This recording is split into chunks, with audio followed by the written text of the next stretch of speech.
Rien de ce qui existe n'a été fait sans la parole de Dieu. Donc nous allons prier que cette parole qui était au commencement crée en nous quelque chose de nouveau. Que le Seigneur nous éclaire, qu'il éclaire nos pensées. Prions de même pour le serviteur que lui-même il a choisi ce soir pour nous parler. Prions le Seigneur. Père, c'est toi qui nous parles. Si un homme parle, c'est la mort qui sera relâchée. Parce que dans l'homme, Seigneur, sans toi, il n'y a que la mort, il n'y a pas de vie, Seigneur. Mais Seigneur, lorsque tu rentres dans l'homme et tu parles au travers de l'homme, c'est alors que la vie est relâchée. Oui, Père, ce soir, nous avons besoin de cette vie, Seigneur. C'est pourquoi nous te prions, Seigneur, de nous parler. Parle-nous, Seigneur, même, Seigneur, dès que nous allons commencer à lire l'Écriture, parle à nos cœurs. Dévoile, Seigneur, ce qui est caché en nous, des ténèbres cachées en nous. Délivre-nous du mal par ta parole. Encourage chacun de nous par ta parole. Fortifie chacun de nous par ta parole, Seigneur. Et fortifie, Seigneur, ton serviteur qui va nous parler.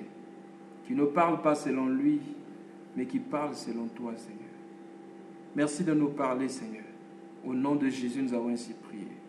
Amen. Oui, prière de muter nos micros pour n'écouter qu'une seule voix. Et nous voulons donner la parole à notre bien-aimé qui va nous exhorter ce soir. Que le Seigneur vous bénisse. Amen.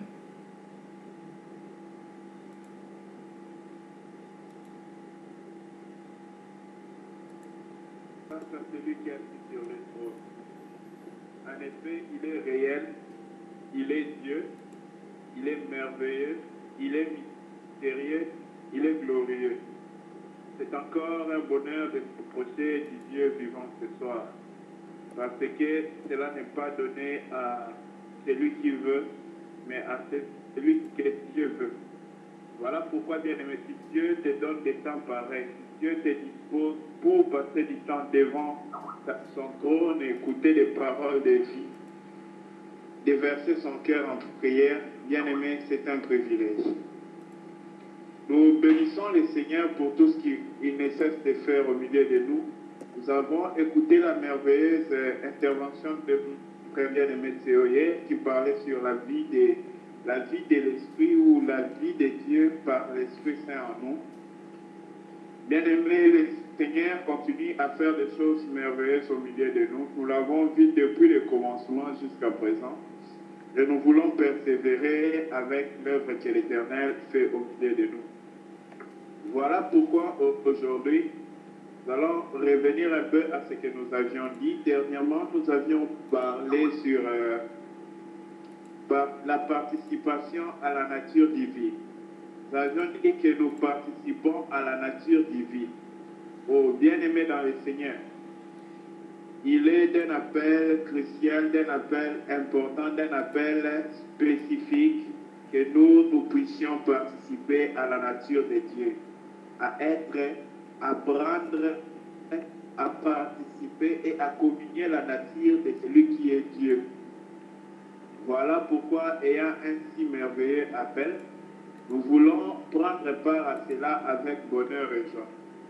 Mais la plus grande question de toute la création, la chose la plus importante pour un homme de comprendre, de connaître, bien aimé, c'est d'abord Dieu lui-même. Il est important pour nous de participer à la nature divine, mais pour pouvoir porter cette nature bien aimée, nous devons comprendre Dieu et connaître qui est Dieu, comment Dieu fonctionne.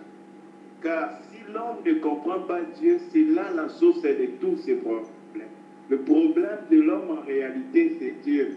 Parce que Dieu est celui qu'il est, c'est à cause de celui qu'il est que tant que l'homme n'a pas découvert celui qu'il est bien aimé, l'homme ne peut pas être dans le bonheur, l'homme ne peut pas être dans la paix, l'homme ne peut pas être satisfait.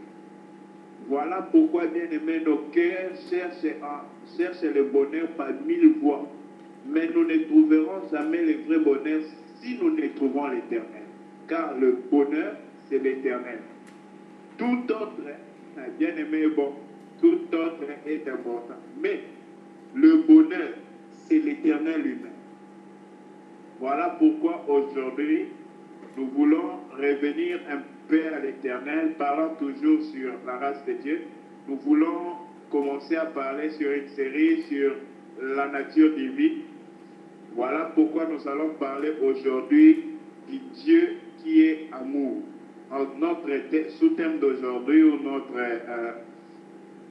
sous-titre, c'est Dieu est amour. Nous voulons parler de cet attribut de Dieu. Dieu est amour.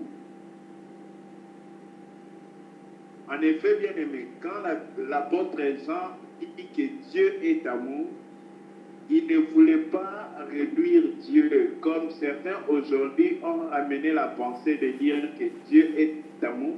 C'est que l'amour c'est Dieu. Non, l'amour n'est pas Dieu, mais l'amour est de Dieu.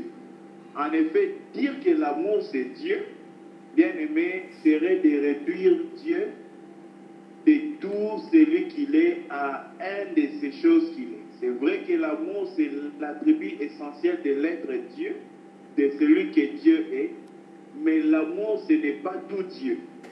En effet, dire que l'amour c'est ça Dieu, bien aimé, nous ramènerait nous à nous prosterner devant l'amour. L'amour, bien aimé, c'est un des attributs les plus essentiels de l'être Dieu, parce que Dieu est essentiellement amour. Et autre chose, bien aimé, que nous ne devons pas ignorer, Dieu est celui qu'il est dans ce qu'il est totalement. Donc tout ce que Dieu est, il est dans tout ce qu'il est, dans tout ce qu'il fait. C'est-à-dire, quand nous disons que Dieu est amour, Dieu n'est pas amour en cessant d'être juste, en cessant d'être bon, en cessant d'être tout ce qu'il est. Dans son amour, il est au-dedans de son amour avec tout celui qu'il est. Il est amour avec toute la justice, avec toute la bonté, avec toute la souveraineté, avec toute la puissance. Il est amour dans tout cela. En même temps, quand il est juste dans tout son amour, dans toute sa miséricorde, dans tout celui qu'il est. On ne peut pas retirer une portion de Dieu et qu'il reste Dieu, c'est possible. Voilà pourquoi, bien aimé, dans le Seigneur, que Dieu est à. Cela ne revient pas à dire que l'amour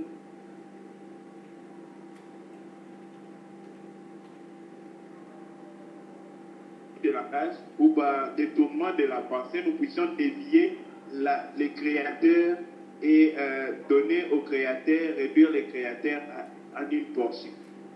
Donc cela était d'emblée pour insister sur une chose, bien aimé, c'est que notre Dieu, il est merveilleux. Prenons 1 Jean 4, le verset 8. Si un bien-aimé a trouvé, peut nous aider dans la lecture. Je vais lire 1 Jean 4, verset 8.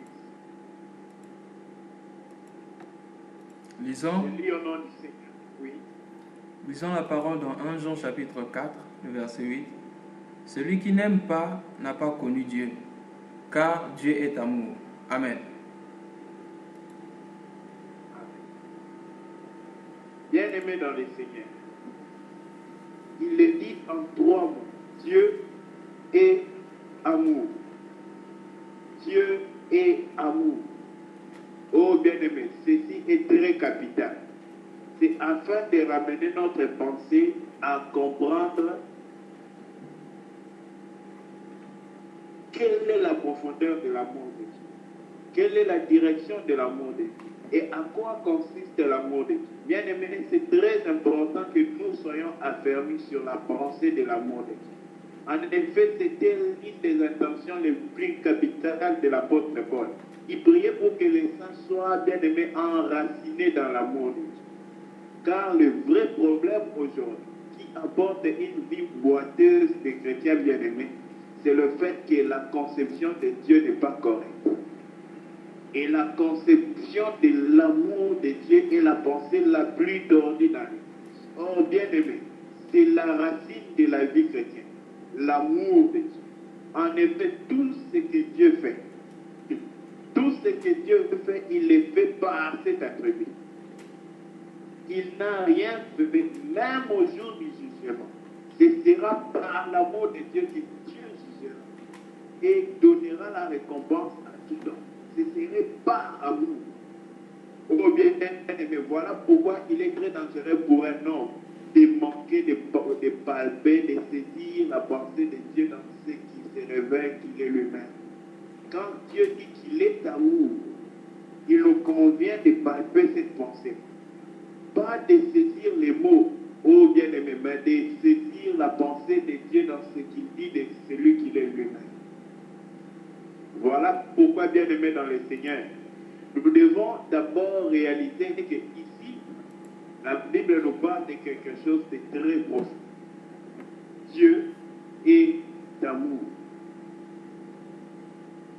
En effet, bien-aimé, nous savons que toute la créature, il n'y a rien qui peut mériter, ni qui peut causer l'amour. Il n'y a rien en toi qui peut, comment on dit, inaugurer l'amour en Dieu. Il n'y a rien en moi qui peut causer que Dieu nous aime. Il n'y a rien en nous qui peut faire, bien-aimé, que Dieu puisse nous aimer. Il n'y a rien qui peut mériter donc l'amour de Dieu. Voilà pourquoi, bien-aimé dans le Seigneur, l'amour de Dieu n'est jamais mérité. L'amour de Dieu n'est jamais causé par quelque chose. Il n'y a rien qu'un homme peut faire pour pouvoir gagner l'amour de Dieu. Il n'y a rien qu'un homme peut faire pour pouvoir saisir l'amour de Dieu ou s'en approprier. Parce que l'amour de Dieu, bien-aimé, ne tire sa source que de Dieu. La seule raison, oh bien-aimé, pour que Dieu aime les hommes, c'est Dieu lui-même. Dieu est la seule cause de son amour et il est le seul mérite de l'amour qu'il donne aux hommes. Voilà pourquoi, bien-aimé, déjà nous devons nous débarrasser de toute pensée que Dieu nous aime d'un amour de performance. C'est-à-dire, quand j'ai bien fait, Dieu commence à m'aimer. Quand je n'ai pas bien fait, Dieu ne m'aime plus. Oh bien-aimé, l'amour de Dieu n'est pas limité à nos faits. L'amour de Dieu n'est pas limité par nos œuvres. L'amour de Dieu est un océan qu'on ne pourra, si un homme pense qu'il peut expliquer l'amour de Dieu. Bien-aimé, c'est un fou. Je ne me tiens pas ici pour expliquer l'amour de Dieu. Ce serait demander à un enfant de toucher l'étoile qui est dans le ciel. Quelque chose qui lui soit impossible et bien. Personne ne peut oser expliquer l'amour de Dieu.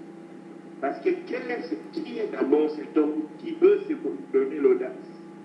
Bien-aimé, qui peut saisir l'amour de Dieu? Qui peut comprendre l'amour de Dieu? L'amour.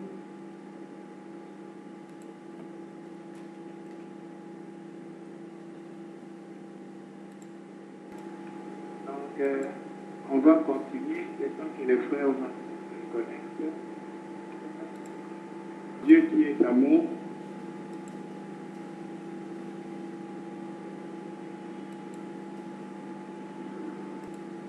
Nous parlions sur le Dieu qui est amour.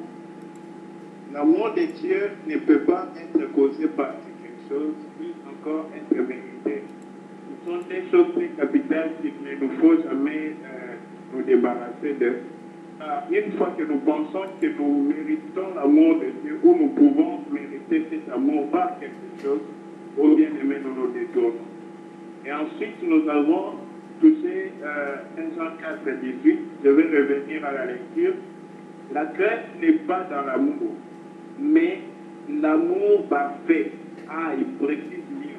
L'amour parfait bannit toutes les craintes. Car la crainte suppose un châtiment. Et celui qui craint n'est pas parfait dans l'amour.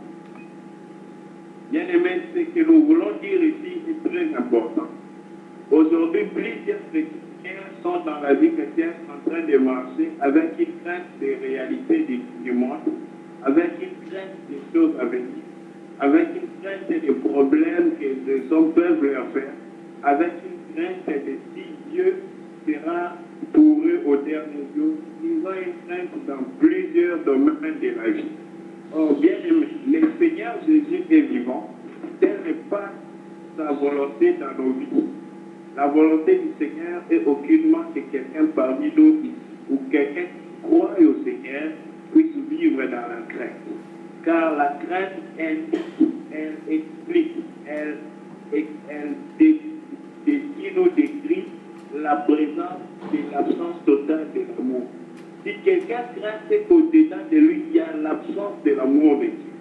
Il n'expérimente pas parfaitement l'amour de Dieu. Parce que lorsque l'amour de Dieu est parfaitement cru dans un homme, lorsqu'un homme croit parfaitement à l'amour de Dieu, bien aimé au-dedans de lui, la crainte doit disparaître. La peur doit fuir. Pourquoi? Parce que, bien aimé, il est entré dans le lieu total de l'assurance. Il est entré dans Dieu où rien de ce qui est créé, qui soit bien aimé, capable de modifier au-dedans de Dieu. Oh bien aimé, c'est une merveille, c'est une grâce exceptionnelle d'être en Dieu.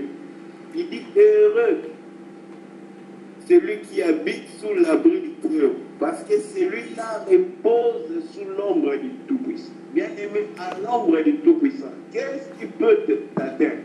Qu'est-ce qui peut te toucher? Bien aimé, celui qui est en Dieu bénéficie d'une si grande assurance que rien ne peut donner. Même la plus grande sécurité de ce monde ne peut pas accorder à l'homme une si parfaite assurance. Parce qu'il n'est pas seulement assuré des événements terrestres, il est assuré des événements célestes en même instant. Donc il est assuré dans les temps, avant les temps et après les temps. Oh bien-aimé, celui qui est caché en Dieu, celui qui croit à son amour parfait, pas l'amour parfait de l'homme. Quand il parle ici de l'amour parfait, bien-aimé, c'est la foi en l'amour parfait de Dieu. C'est ce qui délivre l'homme bien-aimé de toute peur, de toute inquiétude, de tout ce que l'homme peut bien-aimé expérimenter de négatif dans sa vie. Pourquoi? Parce que l'homme, évidemment, l'homme ne peut pas, ce n'est pas parce que nous avons l'amour parfait que la douleur va finir. Ce n'est pas parce que nous croyons à l'amour parfait de Dieu que, par exemple, prenons la douleur, prenons les réalités de ce monde. Bien aimé, quelqu'un peut être dans l'amour parfait de Dieu, croire à l'amour parfait de Dieu, et en peine, il est en prison comme Paul. Quelqu'un peut croire, expérimenter l'amour de Dieu parfaitement, mais cet amour-là ne veut pas dire que tout sera bien dans la chair.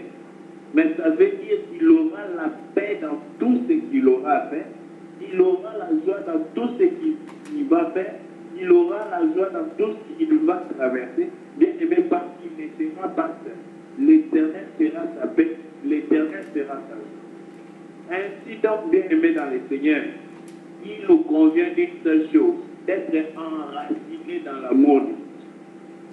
Pourquoi l'apôtre Paul, quand il parle de l'amour de Dieu, il dit que nous devons être enracinés, plantés dans l'amour de Dieu.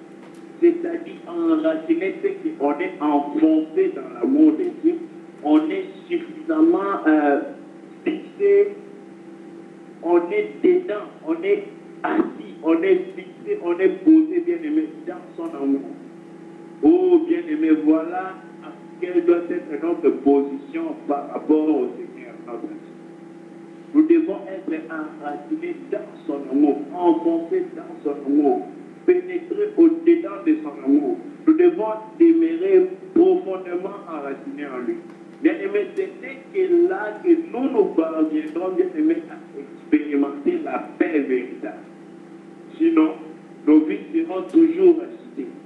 Sinon, un petit bruit peut nous troubler. Sinon, lorsque la terre sera divisée en deux, nous allons croire que c'est fini pour nous. Non, ça ne sera jamais fini. Même si nous mourrons, ça ne sera jamais la fin. Bien aimé, la seule chose qui peut faire que même la mort ne soit pas la fin, c'est l'assurance dans l'amour de Dieu. Et c'est ce que nous devons poursuivre, bien. C'est ce que nous devons chercher à obtenir avec tous nos efforts. Oh, bien-aimé dans le Seigneur, l'amour parfait bannit toute crainte. Prenons une image, par exemple, un enfant. Un enfant se retrouve au milieu d'une grande foule. Bien-aimé, pendant tout le temps où l'enfant retrouve au milieu de la foule, l'enfant va pleurer, crier et va se sentir menacé. Il n'est même pas menacé. Mais à cause des visages inconnus, des gens dont il ne connaît pas qu'est-ce que ces gens-là lui veulent ou qu'est-ce qu'ils peuvent lui faire, l'enfant va pleurer, le bébé va crier, va trouver tout, c'est comme si tout autour de lui est en train de le menacer. Mais bien aimé dans le Seigneur, qu'est-ce qui fait que ce bébé pleure? Parce qu'il ne connaît pas si dans cela il y a la sécurité, il y a la paix, il y a bien aimé la quiétude. Parce que les visages nouveaux, ce sont des circonstances difficiles que nous aussi nous faisons face souvent.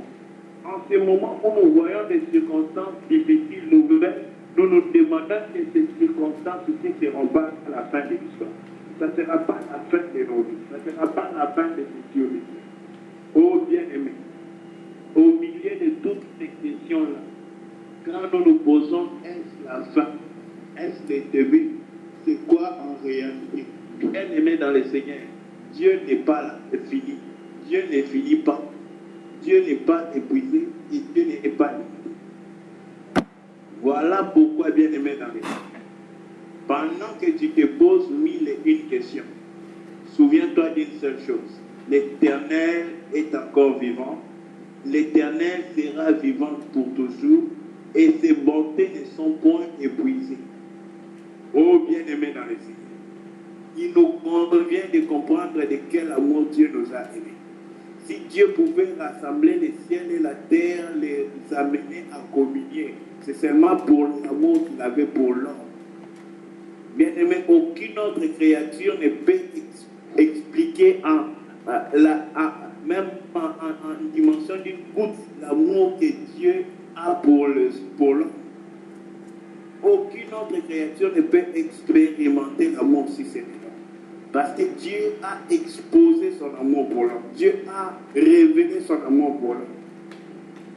Bien-aimé, l'amour de Dieu, quand nous la recevons parfaitement, quand elle devient parfaite dans nos cœurs, elle bannit toute crainte. Les inquiétudes du futur, les inquiétudes de toute autre forme, bien-aimé, disparaissent dans le cœur de celui qui a reçu l'amour de Dieu. Oh bien-aimé, la volonté de Dieu n'est pas que tu marches avec lui et avec des inquiétudes, non. En effet, tu ne peux pas, bien-aimé, à un certain angle, marcher avec lui et les inquiétudes en même. Bien sûr, tu seras concerné si je suis malade. Je ne dirai pas, ok, tout va bien, j'appartiens bien. Non, je suis malade. C'est une souffrance dans la chair. Je vais prier, mais c'est là la maladie, ni la mort, ni rien d'autre ne peut être un point final pour celui qui a Dieu et qui repose son assurance dans l'amour de Dieu pour nous. Parce qu'en effet, bien-aimé, rien ne peut limiter l'amour de Dieu pour ta vie. Nous ne parlons pas encore de l'amour que toi tu as pour Dieu, non. Aujourd'hui, nous voulons parler de l'amour que Dieu a pour toi. Peu importe la circonstance que tu traverses, peu importe où tu es maintenant, où nous parlons, bien-aimé, peu importe par rapport à ta vie, tu es comment, maintenant où nous parlons, bien-aimé, rien ne peut limiter l'amour de Dieu pour ta vie. Rien dans tout ce qui est créé. Rien ne peut retarder l'amour de Dieu. En même temps, rien ne peut, bien-aimé, mériter cet amour. Rien ne peut causer cet amour. Rien ne peut faire que cet amour soit produit. Bien-aimé, c'est l'amour, c'est Dieu lui-même qui est la cause de son amour. Et c'est lui qui est la raison. C'est lui qui est le déploiement de son amour. C'est lui qui est l'explication de son amour. Lui et lui seul. Oh bien-aimé, un enfant au milieu d'une foule dont tu vois des visages nouveaux, un bébé, va pleurer pendant longtemps tant qu'il verra ces visages-là. Parce qu'il ne sait pas à quoi s'attendre de ces visages. Mais dès l'instant où le bébé il entre dans les mains de sa maman, c'est vrai que sa maman n'est pas plus forte que tous les visages qui sont. Mais parce que le bébé connaît la volonté de faire du bien qui est dans sa maman, Le bébé bien-aimé, dès qu'il entre dans les mains de sa maman, l'inquiétude disparaît. Nous qui sommes grands, nous pouvons nous dire, c'est évidemment, c'est pas parce que sa maman est la plus forte de tous les hommes, non. Mais seulement parce que le bébé connaît la volonté qui est dans sa maman. L'amour, la volonté du bien faire qui est dans sa maman.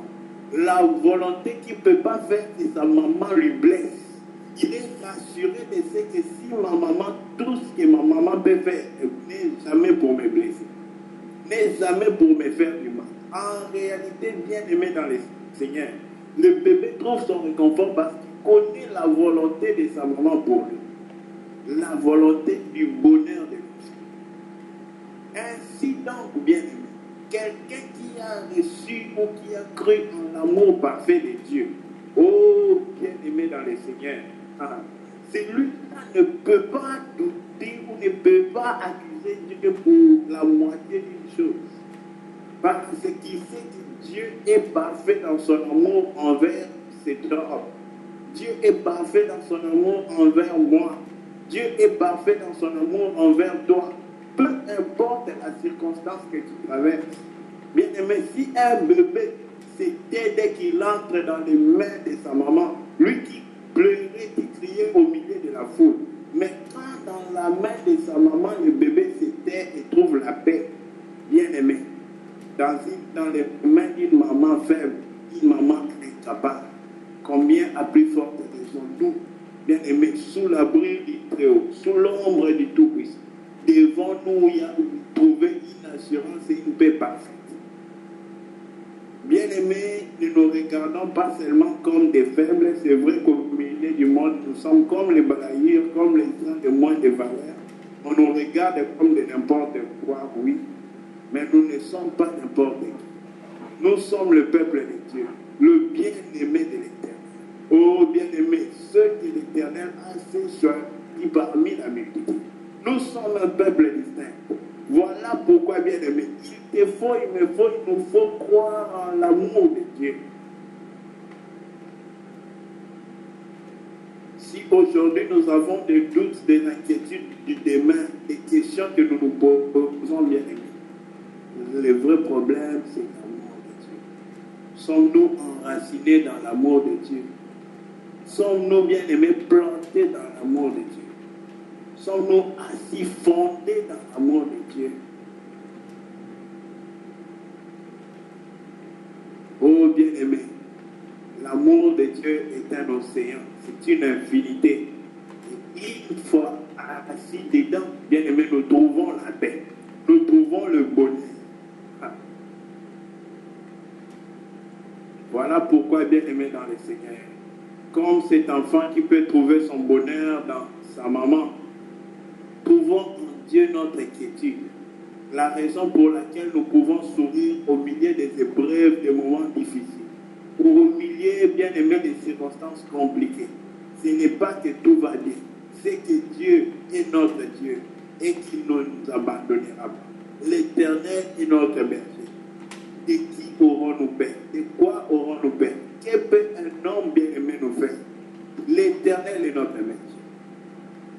Bien-aimé, si notre assurance repose sur beaucoup d'autres choses, sur ce que nous voyons, sur ce que nous faisons, sur tout ce que nous pouvons comprendre, oh bien-aimé, nous allons nous perdre facilement.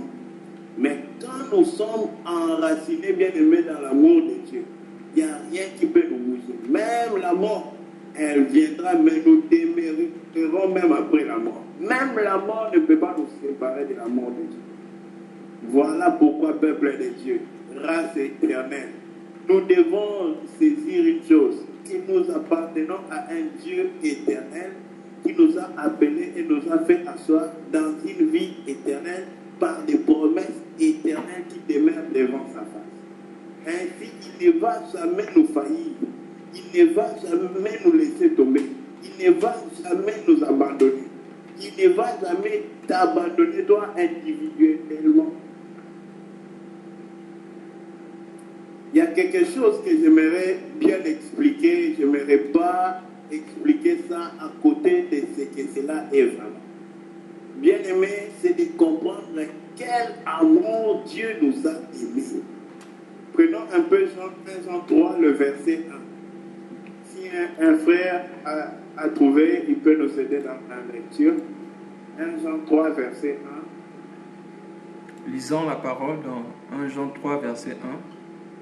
Voyez quel amour le Père nous a témoigné pour que nous soyons appelés enfants de Dieu. Et nous le sommes. Si le monde ne nous connaît pas, c'est qu'il ne l'a pas connu. Amen. Amen. Bien-aimé, il dit, voyez quel amour. C'est une exclamation. Quel amour le Père nous a aimés. Oh bien-aimé, quel amour il témoigne envers nous. J'aimerais mieux expliquer ce que l'apôtre Jean veut dire ici. Que Dieu me fasse grâce. En effet, bien-aimé, quand je vais au marché, j'ai de l'argent en main. Je paye l'argent parce que ce que je vais obtenir est très précieux. Je sacrifie mon argent pour obtenir quelque chose qui est très précieux. En effet, bien-aimé, lorsque le Père a résolu de donner Jésus-Christ en sacrifice, quel amour il témoignait, comme Jean le dit ici. Ah. Bien-aimé, il voulait dire que nous sommes autant précieux à ses yeux qu'il peut même ne pas retenir son Fils unique. Bien-aimé, le Fils qui est auprès du Père depuis l'éternité jusqu'aux éternités.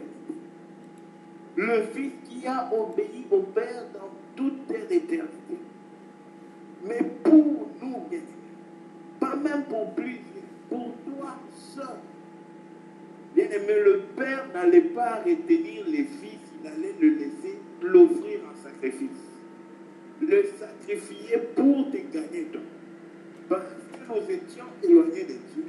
Mais maintenant, Dieu a résolu qu'à cause de moi, à cause de toi, un seul que tu es, bien-aimé, à cause de toi seul, le Père ne va pas retenir Jésus, il lui donnera un sacrifice pour que toi tu sois sauvé.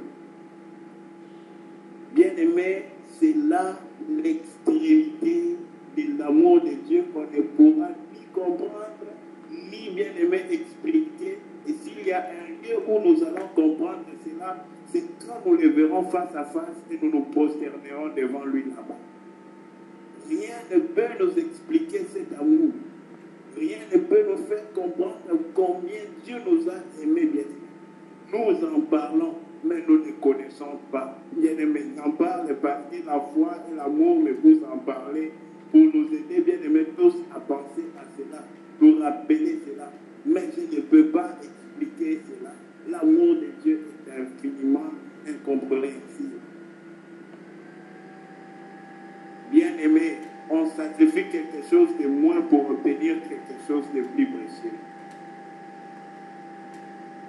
En voyant cette image-là, c'est comme si Dieu voulait dire qu'on était très précieux, puisque son Fils. Or, nous savons que cela est faux.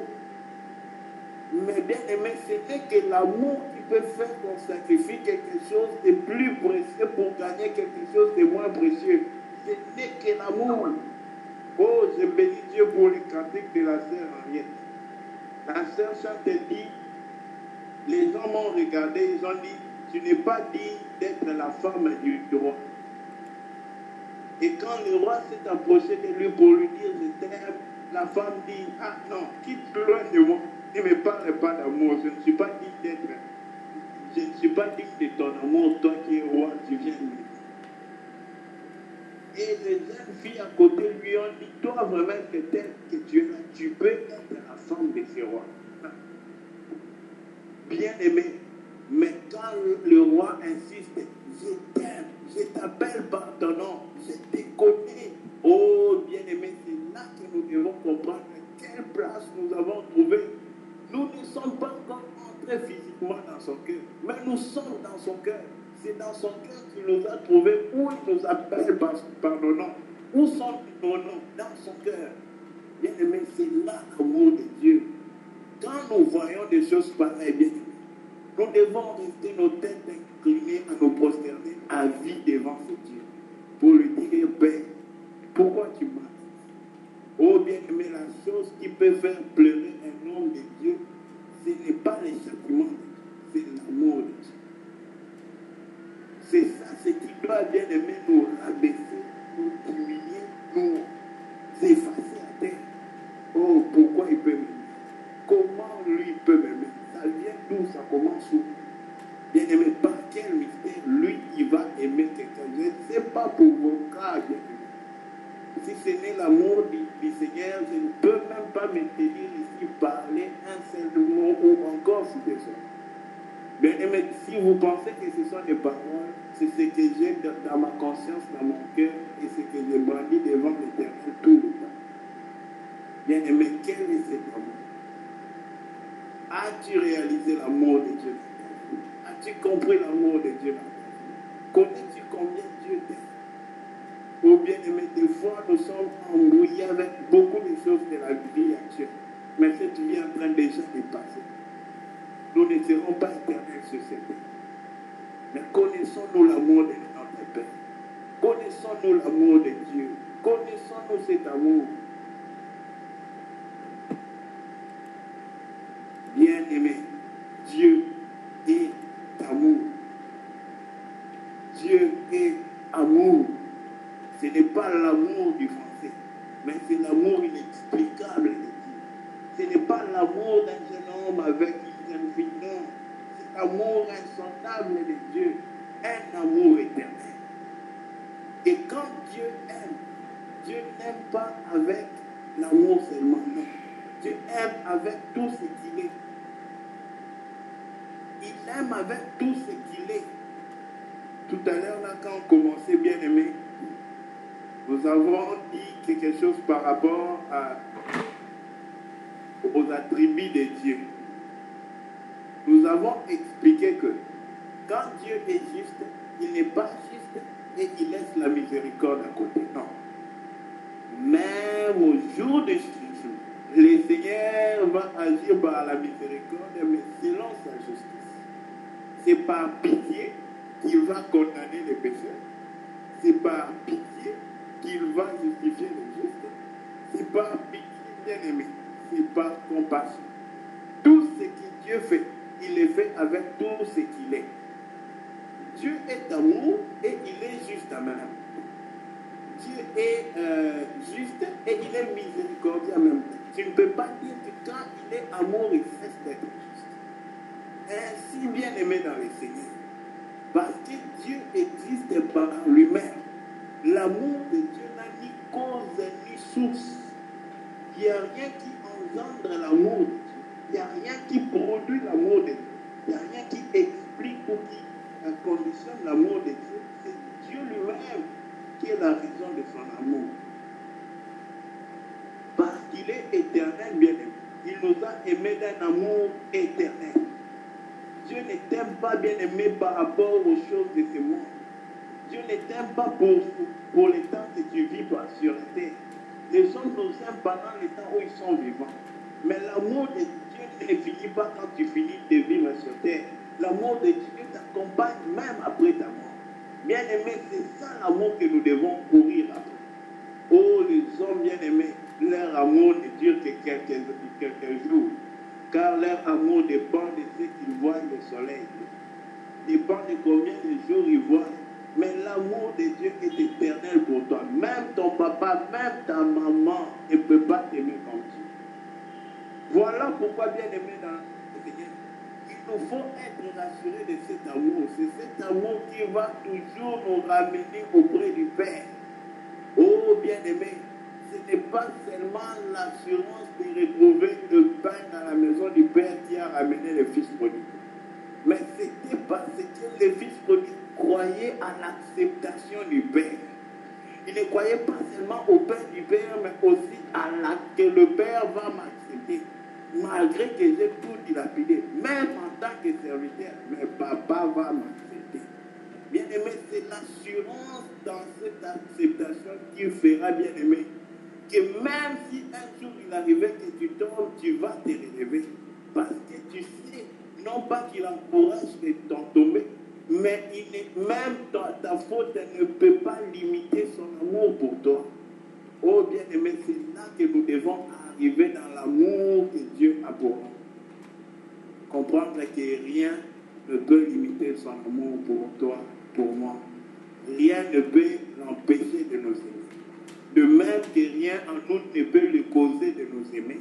Parce que son amour pour nous ne commence pas en nous, ça commence en lui-même. Et aussi, rien ne peut l'empêcher dans tout ce qu'il a créé, rien ne peut lui empêcher de nous aimer. Rien ne peut l'empêcher de nous aimer ou de manifester son amour envers nous. Rien de tout ce qui est créé. Oh, bien-aimé, tout ce qui est créé, c'est tout ce qui n'est pas Dieu, n'est pas lui-même.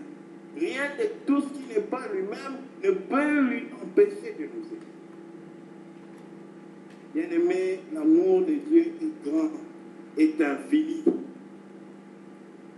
Et parce que l'Éternel lui-même est infini, son amour est sans limite envers nous. Bien-aimé, parce qu'il est saint, son amour est pur envers nous. Parce qu'il est immense, son amour est incompréhensiblement grand. Son amour est sans frontières. Oh bien-aimé, quel est ce fleuve sans frontières, cet océan? Bien-aimé, c'est là la demeure, l'adresse où nous devons aller nous agenouiller, nous prosterner et tomber, bien-aimé, face contre terre. Pas parce qu'il a fait de grandes choses, mais parce que son amour est grand. Parce que son amour est grand. Bien-aimé, souvent nous trouvons les grandes choses de Dieu dans ce qu'il fait maintenant. Mais la plus grande chose de Dieu, c'était le témoignage qu'il a témoigné envers nous sur la croix. C'était là-bas les signes de l'amour. C'était là-bas les cris de l'amour. Bien-aimé, en effet, l'amour ne parlait pas là-bas, mais elle criait publiquement devant nous. Voici mon amour pour vous. Voici mon amour. C'est comme si le Père, en suspendant, bien-aimé, son fils bien-aimé, c'est-à-dire le fils le plus précieux de son cœur, il l'a diminué, il l'a rabaissé, il l'a humilié, il l'a bien-aimé abandonné pour que toi et moi nous puissions trouver du prix à ses yeux. Oh bien-aimé, de quel amour ce Dieu nous a aimés. De quel amour ce Dieu nous a aimés. De quel amour ce Dieu nous a aimés.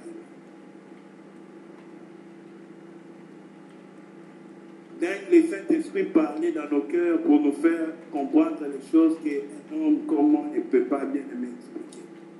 L'amour de Dieu pour toi, pour moi. Seul le Saint-Esprit peut nous révéler cela. Seul le Saint-Esprit peut nous faire comprendre cela. Prenons un peu Romains 8.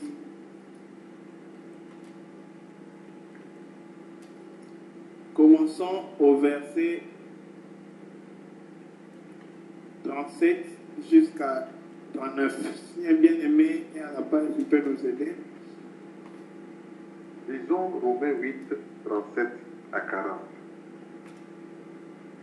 Mais dans toutes ces choses, nous sommes plus que vainqueurs par celui qui nous a aimés. Car j'ai l'assurance que ni la mort, ni la vie, ni les anges, ni les dominations, ni les choses présentes, ni les choses à venir, ni les puissances, ni la hauteur, ni la profondeur, et ni aucune autre créature ne pourra nous séparer de l'amour de Dieu manifesté en Jésus-Christ, notre Seigneur. Amen. Amen. Bien-aimé, réalisez les soucis de Paul dans tout ce qu'il est en train de citer ici. Il est en train de pointer les choses actuelles, les choses spirituelles, les choses hautes, les choses infinies, les choses impossibles, pour que nous puissions saisir la pensée de l'amour de Dieu pour nous. Bien-aimé, l'amour de Dieu est impossible, inexplicable même. Écoutons ce qu'il dit. Il dit, car j'ai l'assurance que ni la mort, ni la vie, même la vie ne peut pas nous empêcher, bien-aimé, l'amour de Dieu. Ni les anges, ni les dominations, ni les choses présentes, ni les choses à venir. Oh, Paul n'a pas encore vu les choses à venir. Mais de quelle audace, de quel zèle il se permet de dire que même les choses à venir ne peuvent pas arrêter Dieu de nous aimer. Bien-aimés, c'est devant le trône de Dieu qu'on trouve cette audace. C'est devant le trône de Dieu qu'on trouve, bien-aimé, on voit le véritable amour. Et là-bas, bien-aimé, on apprend à rester face contre terre. Bien-aimé, souviens-toi de la fois où un homme t'a sauvé la vie ou t'a rendu un service Christian ou je ne sais pas, ultime. Ces jours-là, tu étais prêt à lui dire merci, c'est comme si tu lui devais toi-même. Mais bien aimé, quand quelqu'un arrive, bien aimé, devant le trône de la grâce, il voit l'agneau immolé, oh bien aimé dans le Seigneur. C'est là qu'il ne trouve plus quoi donner à ce Dieu et il décide de lui donner son tout. Avons-nous vu, bien aimé, l'agneau comme immolé? Entendons-nous dire qu'il est comme immolé ou soupirons-nous après le voir comme immolé? Bien aimé, le jour où nous le verrons comme immolé, nous allons tous répandre nos vies devant sa face. Et pas en lui brandissant nos vies comme une coupe, mais en diminuant nos vies à terre pour lui dire, oh Seigneur, tout ce que je suis, tout ce que tu m'as fait, c'est pour toi. Ce serait une honte pour moi de brandir quelque chose qui est pour moi devant ton trône. Oh bien-aimé, si même les 24 vieillards pour qui le Seigneur n'est pas mort. Je vous ai dit l'autre fois, bien-aimé dans le Seigneur, que les anges sont tombés, Dieu n'est pas venu à leur secours. Mais bien-aimé, les 24 vieillards, quand même, ils ont mérité leur couronne. Ils prennent leur couronne, ils jettent ça devant Dieu pour lui dire, oh Dieu, nous ne méritons pas ces couronnes. À toi les couronnes, ils jettent ça devant son trône. Ils n'ont même pas besoin d'une couronne. Oh bien-aimé, marchons couronne devant Dieu. Où nous jetons tout ce que nous avons, tout ce que nous sommes, et nous lui disons, nous ne voulons même pas une couronne. Nous ne méritons pas ça. Bien-aimé, quand nous voyons la croix de Christ, oh, c'est là-bas que, bien-aimé, nous jetons tout. Mais si nous ne voyons pas la croix de Christ, nous porterons encore des couronnes. Voilà pourquoi nous chercherons à être quelque chose. C'est seulement si nous n'avons pas vu la croix de Christ. Oh bien-aimé, ces vieillards dans les cieux, ce n'est pas pour eux que Jésus-Christ est mort. Ce qu'ils font, bien-aimé, ce n'est que pour enseigner aux hommes que Dieu a permis à Jean de voir. C'est pour nous aider, bien-aimés, à comprendre que c'est à nous d'aller nous prosterner et de donner tout ce que nous sommes là-bas. C'est là-bas notre adresse qui donne. C'est là-bas notre Maurice. Si Abraham devait aller à Maurice, c'est devant le trône de la grâce que nous devons aller donner tout ce que nous sommes. Bien-aimés, pour obtenir, bien-aimés, c'est que lui, il est. C'est là-bas que nous pouvons, bien-aimés, voir comme Paul pour pouvoir dire que même les choses à venir ne peuvent pas t'empêcher, Dieu de venir. Oh, bien-aimé, c'était un homme comme toi et moi, qui pouvait un jour aussi pécher. Nous voyons Jean à la fin de sa vie, il a voulu se prosterner devant Dieu. C'est aussi l'idolâtrie. Ne pensez pas parce que c'est un ange, c'est différent d'une statue. Tout ce qui n'est pas Dieu devant quoi un homme se prosterne, c'est une idolâtrie. Mais bien aimé, c'est pour nous dire que même c'est Paul qui savait qu'il n'a pas encore tout fini. Il savait que même aucune chose dans ce qui viendra demain ne peut me séparer de l'amour que ce Dieu a pour moi. Oh bien-aimé, c'est devant le trône de Dieu qu'un homme peut déclarer des paroles pareilles. C'est là-bas, à la croix de Jésus. Quand tu vois la croix, tu vas voir toutes ces choses dedans. Tu vas comprendre quel est cet amour que Dieu a eu pour sacrifier quelque chose de plus précieux pour acheter quelque chose de moins précieux. Car en effet, frère, aucun zèle nous amène à penser que nous sommes plus précieux que Jésus-Christ. Cependant, Dieu l'a sacrifié pour toi. Et si tu le doutes, même s'il n'y avait que toi et toi seul sur la terre, Jésus-Christ allait venir et mourir pour toi. Et bien aimé, cependant, le Seigneur, il ne le fait pas pour gagner quelque chose. Il ne l'a pas fait pour devenir Dieu. Il ne l'a pas fait pour augmenter. Il est Dieu, il n'augmente pas, il ne diminue pas. Mais c'est par amour qu'il l'a fait. Ni les choses présentes, ni les choses à venir, ni les puissances, ni la hauteur, ni la profondeur, ni aucune autre créature ne pourra nous séparer de l'amour de Dieu manifesté en Jésus. Bien-aimés, c'est ici l'écho de l'amour de Dieu pour nos vies. Vous savez, l'amour de Dieu ne s'est pas seulement arrêté là. Aucun homme, en effet, ne peut se donner l'audace d'appeler Dieu ami. Oh, bien-aimé, à cause de l'humilité. L'humilité, bien-aimé, même si nous savons que Dieu veut se faire ami de nous, mais l'humilité va nous obliger de les traiter en tant que roi tel qu'il. C'est comme l'exemple de la jeune fille dont je venais de vous parler. Une jeune fille d'une vie pauvre, bien aimée, voir le roi des rois venir s'approcher de lui et lui dire, je t'aime, tel que tu es la pauvre. Non. Mais la fille va trouver comme si le roi avait lui blaguer. Et même si la fille dit au roi, éloigne-toi de moi, toi qui es roi, qu'est-ce que tu as fait là? C'est pas qu'il désobéit au roi. Elle ne comprend pas qu'est-ce que ce roi-là peut faire pour l'aimer. Qu'est-ce qu'elle a pour que ce roi l'aime? Oh, bien-aimé dans le Seigneur, as-tu déjà vu le rien que tu es par rapport à l'amour? As-tu déjà vu combien tu... Bien-aimé, l'amour de Dieu, c'est tout ce qui peut nous condamner à tomber à terre et nous repartir. Pour combien nous avons péché après avoir vu cet homme sur la croix. Après avoir vu l'amour que Dieu a déployé par cet homme Jésus. Et que nous avons encore péché après ça. En effet, bien aimé, l'amour du Père dans nos vies nous apporte la sécurité. Mais l'amour du Fils nous aide à voir la croix et à haïr le péché. Si quelqu'un voit quel amour, pas seulement le Père, mais aussi les fils. En effet, Abraham ne pouvait pas sacrifier Isaac si Isaac ne s'était pas laissé lier les mains et les pieds et d'aller et puis prêt à le sacrifier. Isaac avait accepté. Jésus dit, ma vie nul ne la prend. En effet, bien aimé, Jésus a résolu lui-même de mourir et de donner son sang pour pouvoir sauver.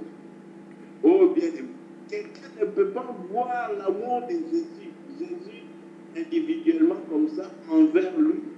Jésus a accepté de mourir sur la croix pour nos péchés. Et puis encore prendre le plaisir dans les péchés. Donc, si nous prenons encore plaisir dans les péchés, nous n'avons pas clairement vu ou nous n'avons jamais vu l'amour de Jésus-Christ sur la croix suspendu. Dans le film, on lui a fait habiller d'un linge, mais Jésus était mort nu. Si nous ne le savons pas, je nous l'assure. Jésus était mort nu publiquement. Bien-aimé, c'était pour toi, pour moi, qu'il a porté toute cette force. Pendant que personne d'entre nous, ni dans les saints d'avant, ne peut oser appeler Dieu ami. Dieu nous atteste encore son amour. En ce qu'il nous appelle amis. Ah, bien. Être ami de Dieu, Dieu nous appelle amis. Ça va commencer par quoi? Vous savez, souvent nous pensons beaucoup de nous-mêmes. Eh bien, rien en nous ne peut mériter d'être appelé ami de Dieu. Parce que ça a commencé par où? Cependant, bien aimé, aujourd'hui nous pouvons avec courage et détermination, sans aucune crainte, nous déclarer ses amis. Parce que lui-même, il s'est déclaré notre ami. Ainsi, la foi à ce que lui seul a dit de celui qu'il est bien, qu'il est notre ami. Nous avons ainsi la foi dans ses paroles que oui, l'Éternel, le Dieu Tout-Puissant, est notre ami. Oh, bien-aimé dans le Seigneur, ce n'est pas Abraham qui a dit l'Éternel est mon ami, mais l'Éternel lui-même dans son conseil. Il dit, quand serait à Abraham ce que je vais faire, mon ami Abraham?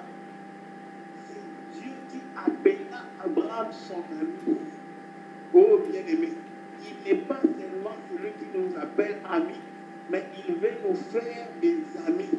Il veut l'amitié envers toi et moi. Nous allons prendre ces deux versets pour finir. Prenons Jean 15, verset 15, et puis Jacques 2, verset 23. Si les bien-aimés peuvent nous aider, s'il vous plaît. Jean 15, 15.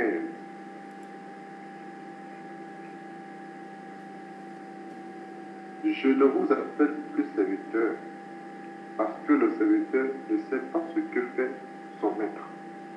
Mais je vous ai appelé ami, parce que je vous ai fait connaître tout ce que j'ai appris de mon Père. Amen. Si. Jacques 3. Jacques 2, 23. Jacques 2, 23. Ainsi s'accomplit ce que dit l'Écriture. Abraham crut à Dieu, et cela lui fut imputé à justice, et il fut appelé ami de Dieu. Amen. Amen. Bien-aimé dans le Seigneur, ce n'est pas quelque chose qui fait appeler un homme ami de Dieu. Ce n'est pas quelque chose quelconque que Dieu appelle l'homme ami. Mais c'est Dieu lui-même qui appelle l'homme et déclare l'homme son ami. Oh bien-aimé, il y a un si tendre amour envers nous, un si vaste et inexplicable amour, où Dieu bien-aimé peut nous appeler des amis. Bien-aimé, quelle doit être notre réaction par rapport à cela? Prenons Psaume 25, le verset 14. On va finir finalement avec ça, c'est pour conclure. Psaume 25, verset 14. Lisons Psaume 25, 14. L'amitié de l'Éternel est pour ceux qui le craignent, et son alliance leur donne instruction. Amen. Amen. Bien-aimé, l'Éternel n'appelle pas tout homme ami. Ici dans les psaumes, on nous décrit qui est l'ami de Dieu. Qui est-ce que Dieu appelle ami? Pourquoi le Père a appelé Abraham son ami? Et aussi, pourquoi Jésus a appelé ses disciples ses amis? Bien-aimé, parce qu'il a trouvé l'amour et la crainte pour Dieu. Pas la crainte de ce que Dieu peut le blesser, mais la crainte de pouvoir offenser Dieu. C'est la crainte qu'il nous faut dans ce temps de la fin. Pas la crainte de perdre nos vies, pas la crainte, bien aimé, de perdre de l'argent, mais la crainte d'offenser Dieu. Oh, bien aimé, un frère a donné son témoignage. Il dit que pendant sa vie, il est arrivé à un moment où il a perdu beaucoup d'argent. Il a demandé à Dieu, comment je vais faire pour ton œuvre? Comment je vais faire pour ceci, pour cela?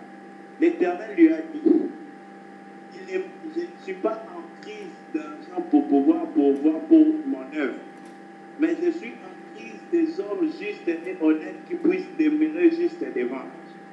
Voilà pourquoi, bien aimé dans les Seigneurs cherchent dans ce temps de la fin les gens qui ont la capacité ou la peur de blesser le cœur de Dieu. Que ce soit par une parole blessée, que ce soit par une attitude ou même par une action, même par la pensée. Bien-aimés, sommes-nous le peuple que l'Éternel cherche dans ce temps? Tel doit être, bien-aimés, nous devons être armés de cette pensée jusqu'à notre tête. Veuillez m'excuser pour le débordement. Que le Seigneur soit glorifié. Merci.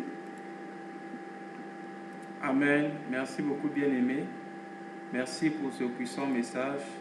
Oui, nous allons sans plus tarder rentrer dans la prière. Commençons par dire merci à notre Père.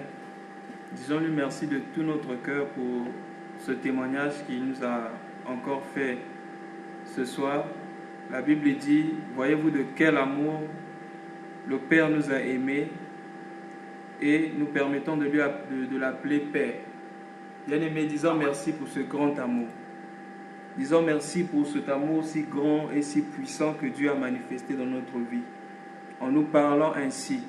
Et disons merci parce qu'il nous a encore révélé ce qu'est son amour. Prions le Seigneur. Père, merci Merci pour ce grand amour que tu as manifesté. Merci pour ce grand amour, Seigneur, que tu nous as montré. Que ton nom soit exalté, Seigneur.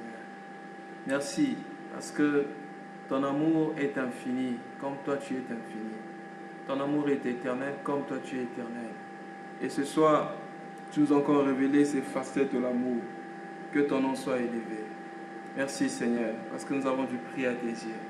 Merci parce que nous comptons beaucoup pour toi. Et Seigneur, merci. Bien-aimés, nous allons prier. Nous avons appris beaucoup de choses, bien-aimés, ce soir. Nous allons prier. Nous avons appris ce soir que l'amour de Dieu doit nous conduire toujours à nous humilier devant l'Éternel.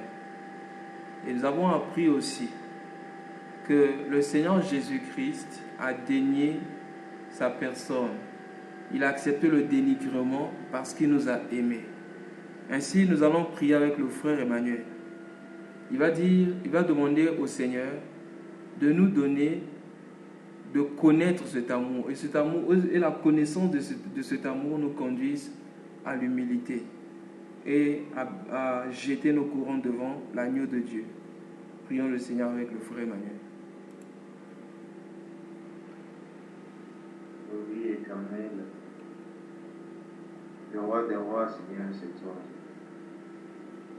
Nous venons vers toi, Père, demander, Seigneur, ton amour. Comble-nous, Père éternel, de ton amour, Seigneur. Comble-nous de ton amour qui nous fait voir étant petits, qui nous fait voir que nous ne sommes que des créatures, Seigneur Dieu, et que tu es le Dieu véritable. Donne-nous, Père éternel, de cet amour, Seigneur, de notre roi, afin de voir, Seigneur, que nous sommes en rien, Seigneur Dieu. Ne méritons même pas, Père éternel, cet amour que tu envers nous, Seigneur, notre roi. Donne-nous de voir ton amour encore, Seigneur, mon roi. Donne-nous de voir encore toutes ces choses, Seigneur, que tu fais pour nous par amour, Père éternel. Nous ne pourrons même, Père éternel, mon Dieu, te le rendre, Seigneur, mon Dieu, car tu nous fais tellement, Seigneur, mon Dieu, mon roi. Laisse encore que ton amour, Seigneur, nous amène, Père, à pouvoir jeter nos couronnes, Seigneur, à pouvoir nous rendre totalement à toi, Seigneur, notre roi, à pouvoir nous voir même effacer, pouvoir nous voir comme de la boue, Seigneur, devant toi, Seigneur, mon Dieu, car nous n'arrivons même pas, Père éternel, mon roi, à pouvoir comprendre ton amour, Père éternel, mon Dieu. Nous ne pouvons même pas, Père éternel, connaître totalement, Seigneur, cet amour, Seigneur, nous, lorsque nous serons en face de toi, Père éternel.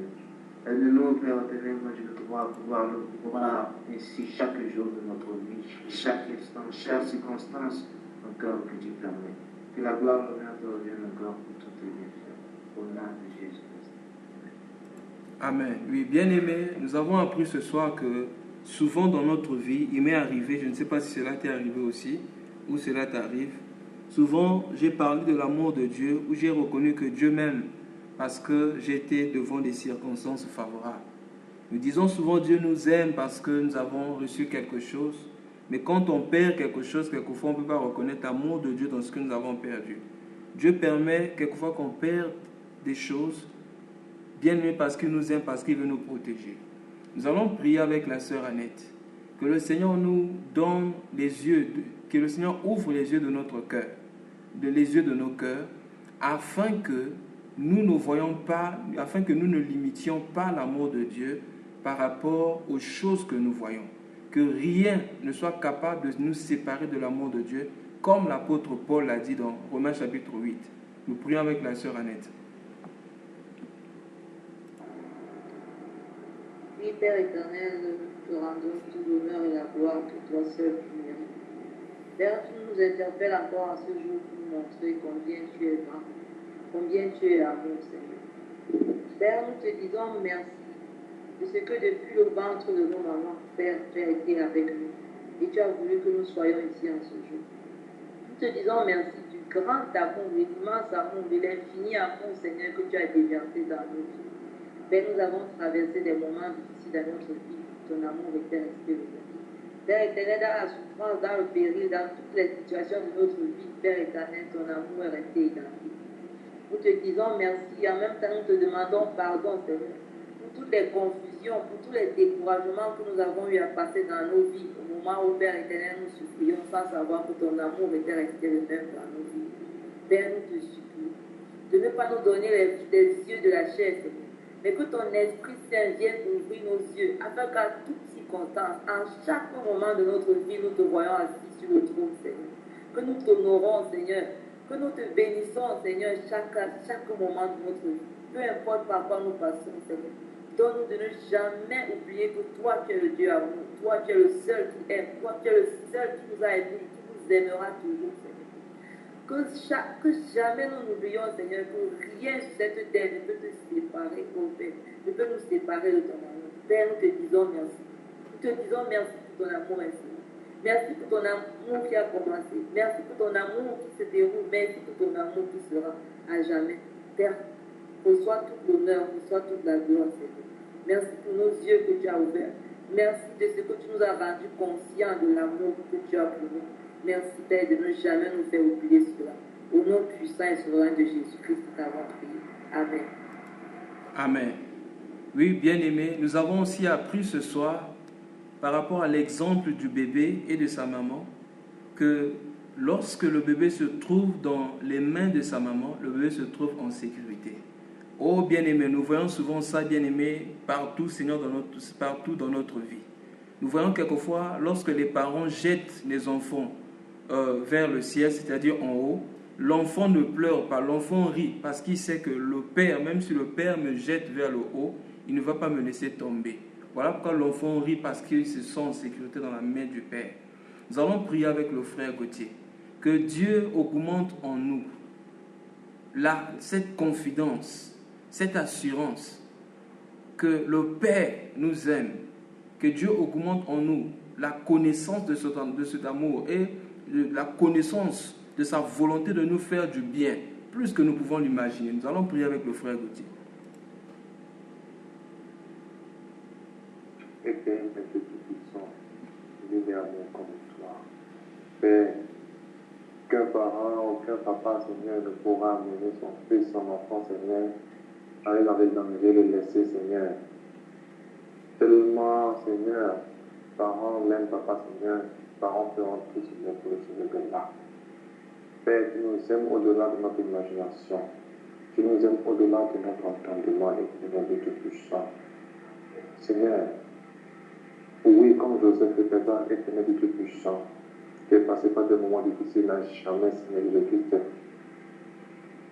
tourné le dos vers toi, n'a jamais, Seigneur Jésus-Christ, cessé, Seigneur, de porter ses yeux vers toi, en connaissant ton amour envers lui, Papa Seigneur. Oui, Papa Seigneur, comme Joseph qui savait que les moments qui passaient, ce n'est pas pour, Seigneur, de faire mourir, ce n'est pas pour, Seigneur Jésus-Christ, pour rien du tout, mais Seigneur Jésus-Christ, parce qu'il savait que tu l'aimais. Père, apprends-nous, Seigneur, sans moi comme une fois tu nous aimes. Prends-nous à connaître, à comprendre ton amour, Papa Seigneur, envers nous, que tu ne nous laisses point, que tu ne pourras jamais nous laisser. Nous allons, mon Père, quel qu'en soit, Seigneur, les problèmes dans lesquels, Seigneur, nous allons passer, les situations que nous allons faire face, Papa Seigneur. Apprends-nous, Seigneur, à garder cela dans nos cœurs, Seigneur. Que ton amour surpasse toutes choses. Que ton amour surpasse tout ce que nous pouvons penser, Papa, et tout ça. Alléluia. Nous te rendons grâce. Nous te bénissons. Merci pour ton amour si incorruptible, si impénétrable. Gloire à toi pour les siècles et siècles. Amen.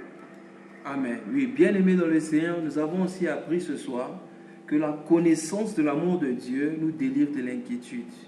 La connaissance de l'amour de Dieu nous délivre de la peur. C'est pourquoi nous devons croire en l'amour de Dieu. Dans 1 Jean chapitre 4, verset 16, je crois, la Bible dit, nous avons connu l'amour et nous y avons cru. C'est ainsi que nous allons prier avec la sœur Julina. Que nous ne croyions pas seulement à l'amour de Dieu, mais que nous ne connaissions pas seulement l'amour de Dieu, mais que nous puissions croire en cet amour. Et que cet amour nous donne d'être libérés de l'inquiétude, de la peur et de tout ce que la nature peut nous faire. Prions le Seigneur avec la sœur Julina. Amour éternel qui est comme toi, Père, Seigneur, ce soir, nous voulons glorifier ton nom pour tout ce que tu risques de faire dans nos vies. Éternel, le fait que nous écoutions ces choses, éternel, est une preuve palpable de ton amour, éternel. Nombreux sont ces gens qui meurent de soif d'écouter ces choses dans le monde, éternel. Tu nous as choisi, nous, en ce jour, éternel, pour nous apprendre ces choses. Glorifié sois-tu pour cela, Seigneur. Seigneur, nous te prions afin que tu puisses te faire connaître à nous. Seigneur, nous languissons à te connaître, Dieu. Nous languissons à te connaître, Père éternel. Seigneur, nous voulons te connaître dans toutes les dimensions. Nous voulons te connaître dans tous tes attributs, ô Père de gloire. Seigneur, apprends-nous, éternel, de Tout-Puissant, à te connaître encore mieux, éternel. Seigneur, apprends-nous à connaître ton amour, combien grand est-il, combien infini est-il, Seigneur, de Tout-Puissant.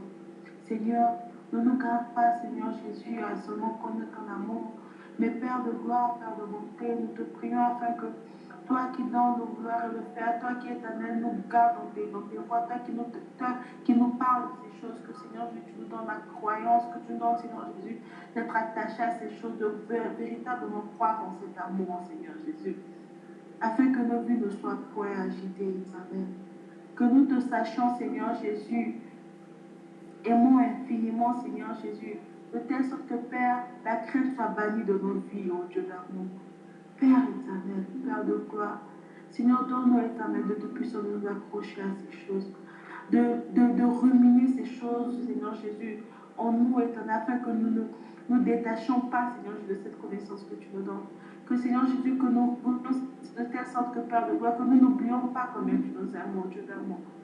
Merci Dieu, merci éternel Dieu Tout-Puissant pour cet amour. C'est en ton Saint nom que nous avons prié. Au nom de Jésus. Amen. Amen. Oui, gloire au Seigneur. Nous avons aussi appris, bien-aimés, ce soir, qu'il ne suffit pas seulement de connaître l'amour, de croire en cet amour, mais il faut aussi être enraciné dans l'amour de Dieu. Oui, nous allons prier avec le frère Vincent. Que le Seigneur nous donne tout le temps de notre vie, chaque minute, chaque heure, chaque jour, que nous cherchons à demeurer et à être enracinés dans l'amour de Dieu. Nous prions avec le frère Vincent. Seigneur Jésus-Christ, Père Tout-Puissant, toi qui es pour toujours, toi qui étais avant ce monde, toi qui nous as créés à ton image, toi qui nous as donné ton souffle, toi qui nous as donné ta vie pour être avec nous, Seigneur Jésus-Christ. Nous te prions que ton Esprit Saint soit toujours avec nous et que cet Esprit Saint nous fasse bien connaître ton amour et bien vivre en toute plénitude ton amour, en tout lieu, en tout temps, et que cet amour puisse vraiment grandir en nous et que nous puissions nous aussi expérimenter cet amour envers nos frères et nos sœurs et que partout où nous serons, que nous vivons sans crainte de quoi que ce soit, sans crainte des obstacles de cette vie, sans crainte de tous les événements qui nous arriveront, que ce soit dans la joie, que ce soit dans la tristesse, que ce soit dans n'importe quel moment, que ce soit n'importe quel lieu, Seigneur Jésus-Christ, que nous vivions toujours ton amour et que ton amour soit toujours en plénitude en nous et que cet amour nous fasse grandir, que cet amour nous fasse toujours être plus proche de toi, afin qu'à chaque seconde, nous puissions nous rapprocher de toi et que nous puissions vraiment appartenir à ta race et qu'ensemble, avec tous les saints, ensemble avec tous les anges, ensemble avec tous ceux qui ont vécu une vie d'exemple, que nous puissions vraiment suivre leur vie et qu'ensemble nous puissions manifester ton amour sur cette terre et que nous puissions rayonner ce que tu nous demandes, Seigneur Jésus-Christ. Fais que nous puissions vraiment être effectivement le sel de la terre, et la lumière du monde, Seigneur Jésus-Christ, que ton amour nous inonde en tout lieu et en tout temps. En ton nom, Seigneur Jésus-Christ, nous avons prié. Amen. Amen. Oui, bien-aimés dans le Seigneur, ensemble nous allons élever nos voix, enfin pour prier. Nous avons appris qu'il y a deux sortes de craintes. Il y a la crainte d'éviter de blesser Dieu. Il y a aussi la crainte d'éviter d'être frappé par Dieu. La crainte d'être frappé par Dieu et la crainte de blesser Dieu. Nous allons prier le Seigneur qu'il nous donne, non pas de crainte parce que nous avons peur, que le mal nous arrive, mais qu'à chaque fois que nous serons devant des circonstances, à chaque fois que nous serons devant un choix à faire, que nous craignons que le cœur de Dieu soit tourmenté, que nous craignons de faire mal au cœur de Dieu. Prions le Seigneur. Ô Père, combien étant dans la nouvelle alliance, nous comportons comme ceux de l'ancienne alliance. Combien avons-nous peur, Seigneur, d'être frappés, d'être dénigrés par les hommes. Mais, contrairement, Seigneur, nous te faisons du mal. Père céleste, augmente, Seigneur, dans notre conscience. Ou Père, crée cela dans notre conscience, que nous puissions craindre de te faire du mal. Non pas craindre, Seigneur, parce que nous aurons reçu du mal, le mal, ou encore, Père, non pas craindre parce que tu vas nous faire du mal, ou que le mal nous arrive, Père, mais que nous craignons de te faire du mal. Papa, augmente la sensibilité en nous, Seigneur. Que nous soyons sensibles par rapport à cela, par le Saint-Esprit. Seigneur, merci parce que tu le fais dans notre vie. Au nom de Jésus-Christ. Amen. Oui, bien-aimés dans le Seigneur, est-ce qu'il y a un frère ou une sœur qui a un sujet de prière par rapport au message que nous avons écouté ce soir? Ok. S'il n'y a pas de sujet, donc nous voulons demander s'il y a un frère. Donc nous allons passer au moment des ajouts. Est-ce qu'il y a un frère ou une sœur qui a un ajout, quelque chose pour nous bénir ce soir?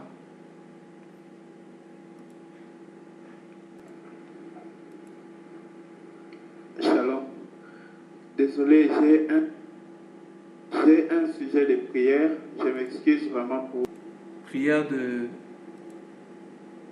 donner ou encore d'ajouter, si vous avez des ajouts, pour nous bénir encore une fois de plus.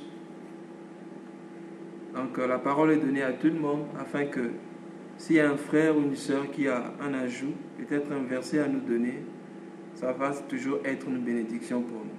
Merci. Merci. J'aimerais prendre la parole.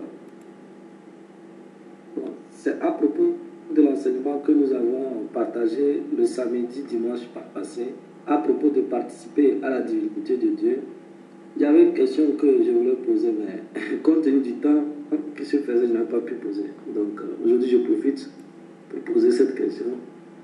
Bon, on parlait de participer à la divinité de Dieu. Allô, bien-aimé. Allô? Excusez-moi, bien-aimé Vincent. Est-ce que vous pouvez attendre le moment des questions, de telle sorte qu'on finisse avec les ajouts? Comme ça, au moment des questions, vous pourrez poser la question pour ne pas qu'on change de sujet. Surtout que c'est un sujet qui n'est pas... C'est-à-dire qui est... Voilà. Merci beaucoup. Merci pour la compréhension, bien-aimé. Ok. Est-ce qu'il y a un bien-aimé qui a un ajout afin qu'on passe aux questions?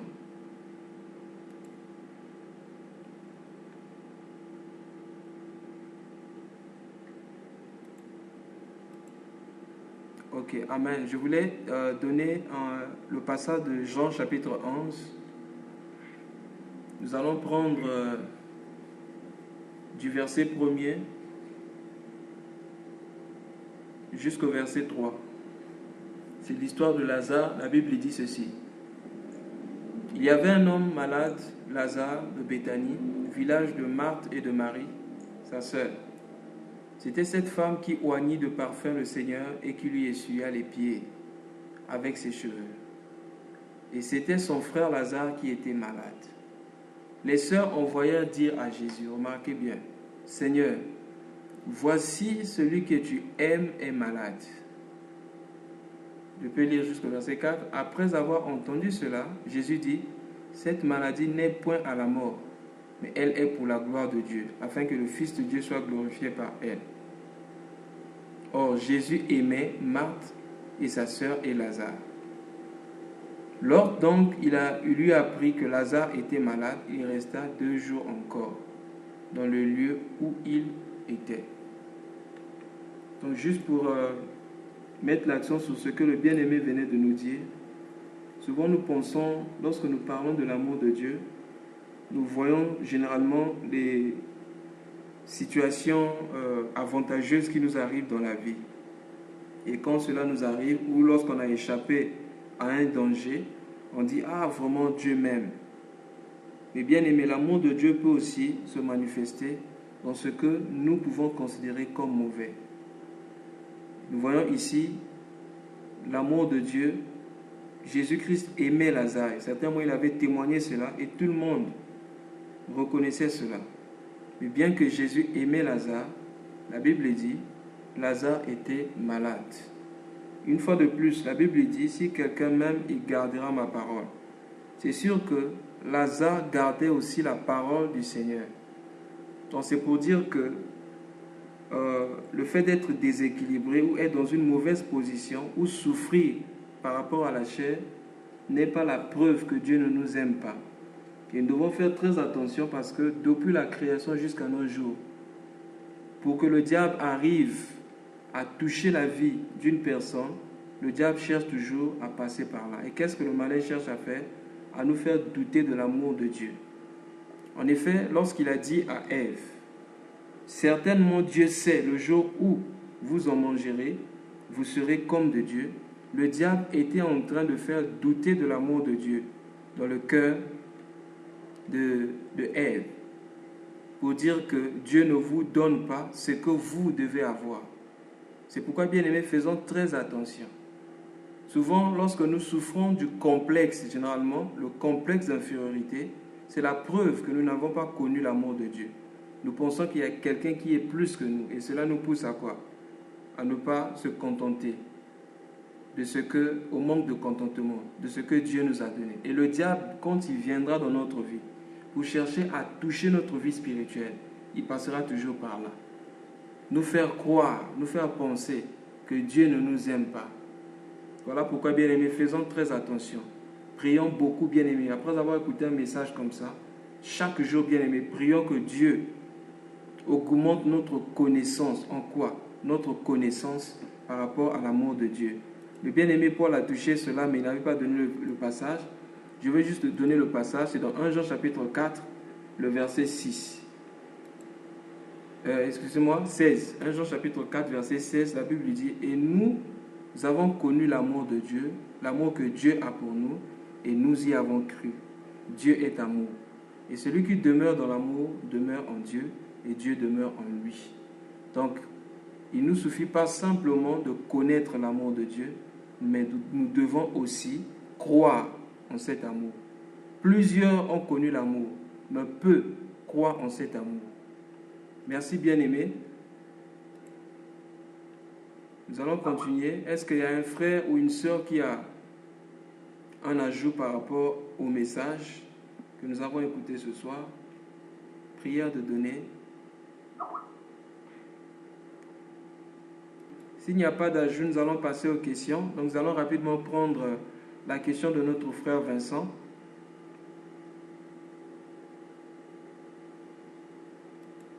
Merci pour la parole. Donc, je parlais à propos de ce que nous avons des textes que nous avons partagés depuis dimanche jusqu'à lundi, mardi. On parlait d'expérimenter et de vivre la divinité de Dieu sur terre. Voilà. À propos, je voulais demander à savoir, est-ce parce que quelqu'un pêche quelquefois, ou bien ça arrive à quelqu'un de pécher, cela signifie qu'il n'a pas la vie divine en lui, ou bien est-ce un homme qui a la vie de Dieu en lui ne pêche plus jamais, sachant que c'est difficile de respecter à la lettre les Écritures point par point. Et aussi, est-ce parce que l'on va rester comme ça, puisqu'on disait que ce n'est pas nous qui devons appeler les choses la vie divine, mais c'est Dieu qui donne cette vie à qui il veut. Est-ce qu'on va rester comme ça pour que Dieu lui donne la vie, ou bien il faut qu'il prie toujours pour que Dieu puisse lui donner la vie, ou bien en pratiquant la parole aussi, tout simplement que Dieu va se manifester en nous. Donc c'est juste cette inquiétude que je voulais soulever. Merci. Gloire au Seigneur. Merci beaucoup, bien-aimé, pour la question. Je crois que tous nous avons suivi la question. S'il y a un frère ou une sœur qui peut répondre à la question, la parole est donnée à tout le monde pour nous bénir. Merci, bien-aimé. Je vais essayer de donner la réponse par rapport à la première question concernant le péché. Est-ce que si on doit vivre la vie divine, c'est-à-dire la vie de Dieu sur terre, cela signifie qu'on ne peut pas pécher? Je vais prendre le passage que le bien-aimé Paul avait donné la fois passée. Dans 1 Jean chapitre 3, je vais lire le verset 9. La Bible dit « Quiconque est né de Dieu ne pratique pas le péché, parce que la sémence de Dieu demeure en lui, et il ne peut pécher parce qu'il est né de Dieu. » Il y a une différence ici, bien-aimé, quand on parle de pratiquer et de pécher. Et quelque part, je crois que c'est dans Jacques, on dit « Nous branchons tous d'une façon ou d'une autre. » C'est-à-dire que celui qui est né de Dieu ne pratique pas le péché. La pratique ici, c'est quelqu'un qui vit dans le péché, qui peut préparer, un peu comme la question que le frère, je crois, Ariel avait posée hier, quelqu'un qui prépare même le péché, qui n'est pas dérangé de la pratique du péché, qui n'est pas dérangé de la vie du péché. Mais celui qui est né de Dieu ne pratique pas le péché. Le péché pour lui sera une simple, c'est-à-dire ça sera des erreurs, ça ne sera pas des choses qui vont souvent arriver, mais ça sera par erreur. Et généralement, lorsque nous nous approchons de Dieu, quelquefois ce que nous croyons ne pas être péché, mais plus nous approchons de Dieu, le Seigneur nous révèle ces choses. Et du coup, cela nous pousse à faire quoi? À nous repentir de ce péché-là. Parce que nous sommes sur terre, nous vivons dans un monde imparfait et nous n'avons pas encore atteint la perfection, mais nous tendons vers la perfection. Ce qui fait qu'il pourra arriver qu'on fasse des erreurs. Mais l'attitude de celui qui est né de Dieu, c'est que lorsqu'il tombe automatiquement, il sera dérangé, il va enlever la saleté. J'aime souvent l'exemple que l'homme de Dieu, le frère Zach, aime souvent donner. Il dit c'est l'exemple, c'est la différence entre, par exemple, le cochon et le chat. Le cochon, naturellement, vit dans la boue. C'est son milieu naturel. C'est comme ça, c'est là-bas qu'il vit. Mais pour le chat, naturellement, est propre. Donc, si aujourd'hui le chat tombe dans la boue, la première réaction, ça sera quoi? Le chat va automatiquement se lever et enlever la boue parce que sa nature, ce n'est pas de vivre dans la boue. Mais pour le cochon se sent à l'aise dans la boue. Mais si on prend le même cochon, on l'enlève de la boue, il ne pourra pas se sentir à l'aise parce que sa nature l'appelle à vivre dans la boue.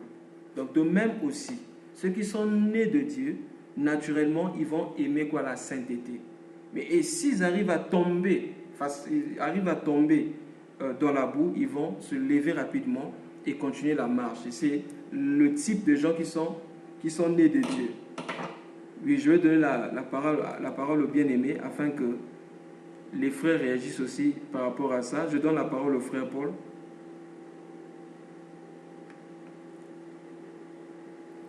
Oui, que Dieu fasse grâce que la connexion du frère Vincent soit établie. Donc, dans la même ligne que ce que notre bien-aimé Dieu a dit, j'aimerais juste insister que quand Dieu nous appelle à marcher dans la totale sainteté, Dieu nous donne aussi le pouvoir, la capacité de pouvoir marcher dedans. Il ne nous laisse pas seulement la responsabilité, mais il est le premier responsable qui nous aide à y parvenir. Mais de la même manière, quand nous courons avec le Seigneur, ça ne veut pas dire que nous sommes devenus parfaits. Voilà pourquoi l'apôtre Jean dit que celui qui dit qu'il n'y a pas du péché en lui, il séduit lui-même et la vérité n'est point en lui.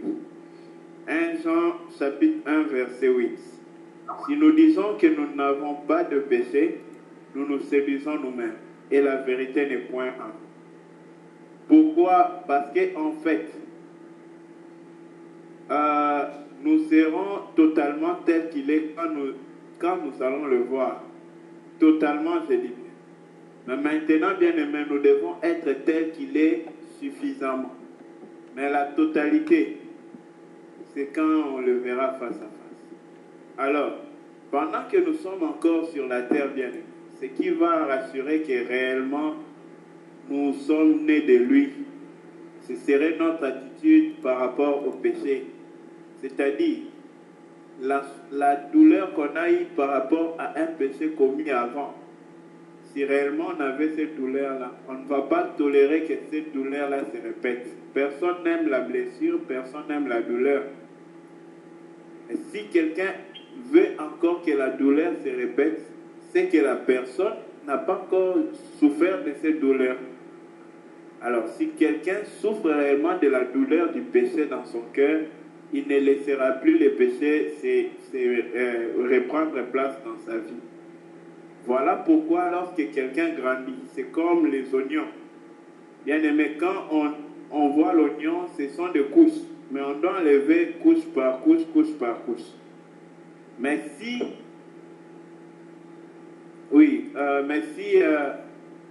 l'oignon demeure, l'ancienne couche demeure, demain on revient, l'ancienne couche est là, c'est que même la première couche n'est pas ôtée. Parce que la sanctification est progressive, bien aimé. Il y a beaucoup de péchés que tu n'as pas encore découvert que tu fais, que le Saint-Esprit, au temps convenable, va nous convaincre que nous faisons. Il y a beaucoup de choses que nous avons arrêté de faire aujourd'hui, que nous faisions hier. Il y a beaucoup de choses que nous avions arrêté de faire hier, que nous faisions avant, auxquelles nous trouvions, bien aimé, aucune douleur quand nous les faisons. Mais davantage nous avançons, Dieu nous fait grâce pour pouvoir comprendre clairement de quoi il s'agit dans chacune des choses. Des fois, nous croyons que les péchés, c'était seulement de parler ou de par omission, quoi. Mais même notre motivation peut être un péché. Donc, plus on avance avec Dieu, plus on découvre de nouveaux péchés qu'on commettait, plus on se débarrasse. Mais ce dont on a déjà découvert, bien aimé, rassurons-nous qu'on s'en débarrasse suffisamment, au point de ne plus en revenir. Parce que quand nous péchons, nous y revenons. C'est vrai que le Seigneur est miséricordieux. Je ne dis pas que si hier tu as menti, aujourd'hui tu mens, Dieu va te déclasser pour toujours. Mais comment tu mens toujours? Le mensonge est du diable. Pourquoi nous continuons de mentir? Là, la sémence de Dieu, comment pouvons-nous nous rassurer qu'elle habite en nous si nous demeurons dans les mensonges? Voilà pourquoi, bien-aimés dans le Seigneur, devons nous rassurer que nous nous débarrassons du mal, mais en même temps, ce n'est pas parce que nous nous sommes débarrassés du mal que nous pouvons rassurer que nous sommes devenus totalement justes.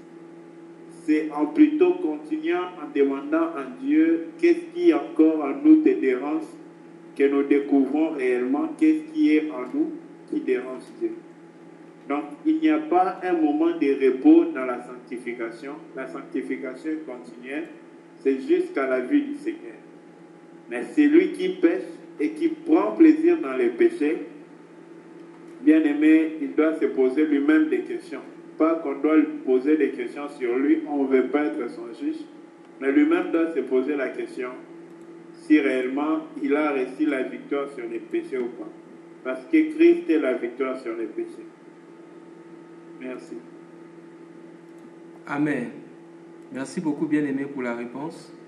Est-ce qu'il y a un autre frère qui a une réponse par rapport à la question de notre frère Vincent?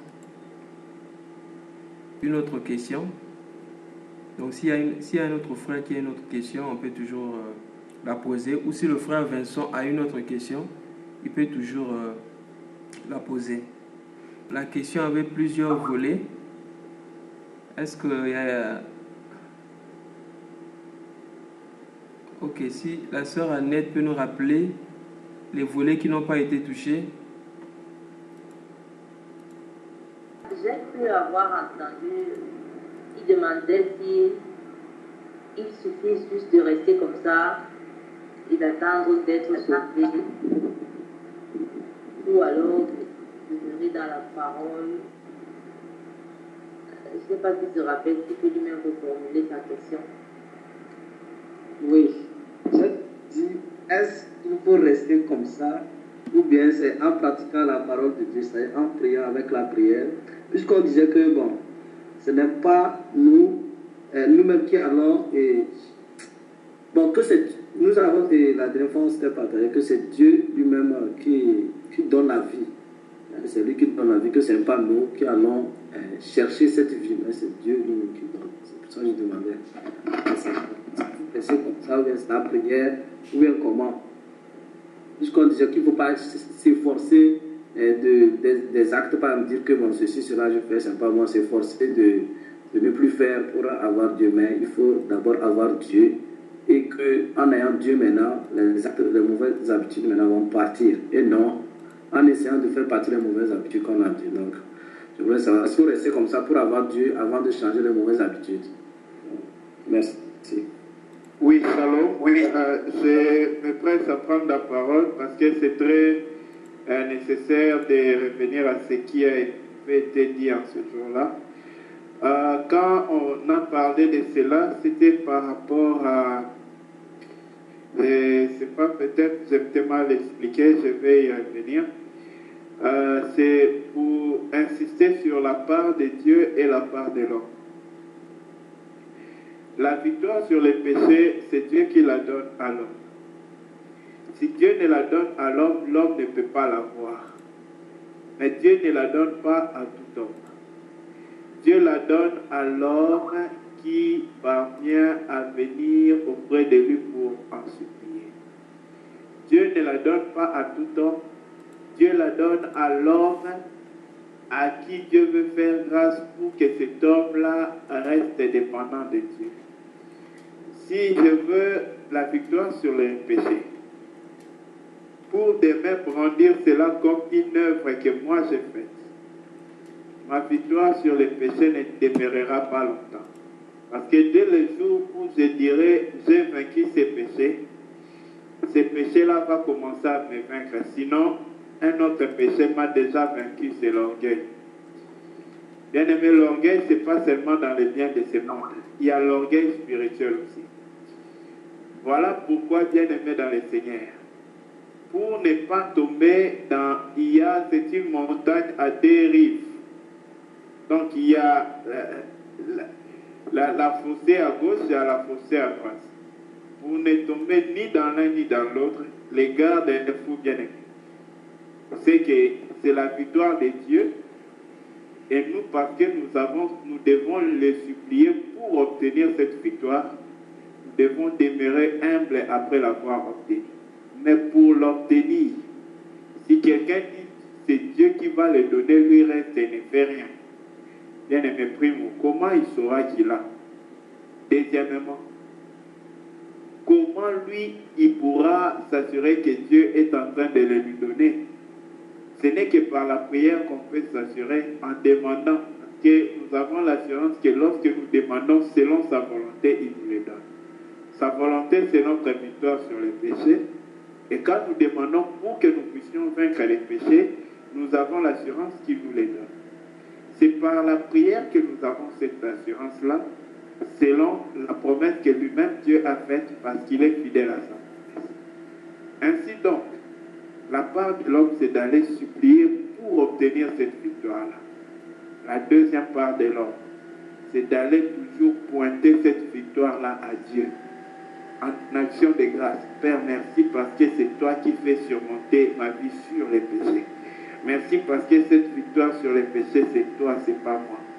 Parce que, bien aimé, c'est facile pour Dieu de faire surmonter. Vous savez pourquoi certains hommes, vous allez voir, ils marchent vraiment avec Dieu, mais après un temps, Dieu permet que la personne pêche.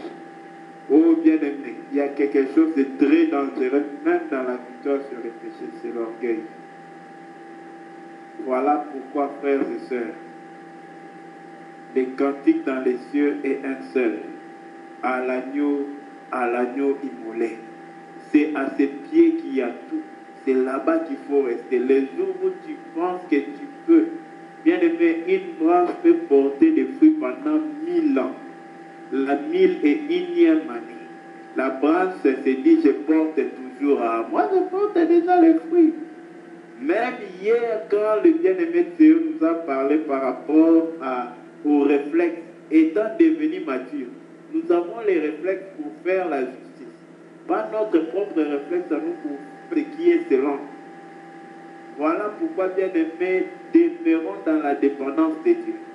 Restons là-bas. Et si nous faisons quelque chose par réflexe, c'est par rapport à la première dépendance de Dieu que nous avons gardée. Et nous continuons avec cette dépendance-là pour faire encore une œuvre nouvelle par lui seul. J'espère que c'est dans cette pensée-là que, bien aimés, nous sommes tous unis pour voir comme Dieu voit. De peur que nous pensions que nous pouvons faire quelque chose ou que nous allons faire quelque chose de bon par nous-mêmes. Parce que dès que nous voyons comme ça, bien aimés, nous serons échus de la grâce de Dieu. Nous n'aurons pas part à sa grâce. N'oublions pas que c'est lui l'acteur de tout ça. Merci beaucoup. Amen. Amen. Oui, bien aimé, est-ce qu'il y a un autre frère qui a une réponse par rapport à la question? Question, s'il vous plaît. C'est un rapport avec le fait de demander pardon. Donc, j'aimerais savoir si demander pardon à répétition pour la même erreur, qu'est-ce que vous en pensez de cela? Ne serait-ce pas un mensonge que quelqu'un se fait? Ou alors c'est tout à fait normal, c'est bien vu? Je vais prendre un exemple. Un pasteur, par exemple, qui vient en retard toutes les fois et chaque fois avant de commencer, il dit « je m'excuse ». C'est plus dans le milieu des enfants de Dieu, souvent qu'on voit ça. Est-ce parce qu'on sait qu'on va être pardonné qu'on doit forcément faire la même erreur tout le temps et demander après pardon? Voilà.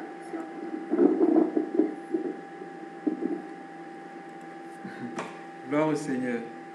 Merci beaucoup, sœur Annette, pour la question. Donc, je crois que nous avons tous suivi la question de notre sœur. Est-ce qu'un frère peut nous bénir en répondant à la question de notre sœur? Avec la grâce de Dieu d'apporter une contribution, le Seigneur Jésus a dit aux apôtres, si ton frère pêche contre toi 7 fois, 97 fois, tu vas lui pardonner 7 fois, 97 fois. Je voudrais répondre et aussi toucher aux deux côtés. Puis, il y a la part de celui qui demande pardon. Il demande pardon 7 fois, 97 fois. Pourquoi? Parce que sa conscience lui reproche qu'il a fait quelque chose de mal. Bien aimé dans le Seigneur, la Bible nous appelle à nous pardonner, nous supporter les uns les autres, comme nous avons été pardonnés en Christ par Dieu. Comment nous avons été pardonnés en Christ? Ce n'est pas d'une faute.